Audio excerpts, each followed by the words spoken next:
Welcome to the Tech Egg. Don't get scrambled. Enjoy the video. In this video, I will explain how to play harmonium for beginners. First, let's get acquainted with your instrument. Understanding the basic components is crucial for a good start. You'll learn how to sit properly and operate the bellows, which is the heart of the harmonium sound.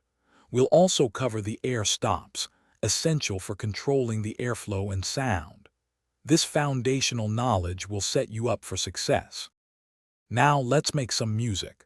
Producing your first note is an exciting step. We'll focus on coordinating your finger press with the bellows movement to create a clear, sustained sound. Proper finger placement is key for comfort and future dexterity, so we'll cover that too. Remember to keep your hands relaxed.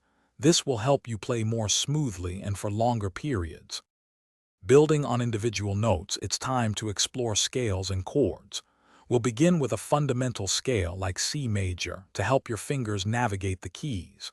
Then, we'll introduce basic 2-note and 3-note chords, which are the building blocks of harmony. Using a metronome is highly recommended to develop a strong sense of rhythm. Consistent daily practice, even for 15 minutes, will yield great results. With scales and chords under your belt, you're ready to play simple melodies. We'll discuss how to approach learning easy tunes, whether by ear or using beginner sheet music. The goal is to connect notes smoothly, creating beautiful, flowing musical phrases. Don't forget to record yourself. It's a fantastic tool for self-assessment. Most importantly, enjoy your musical journey and celebrate every step forward. Thanks for watching. Consider subscribing if I helped unscramble your problems.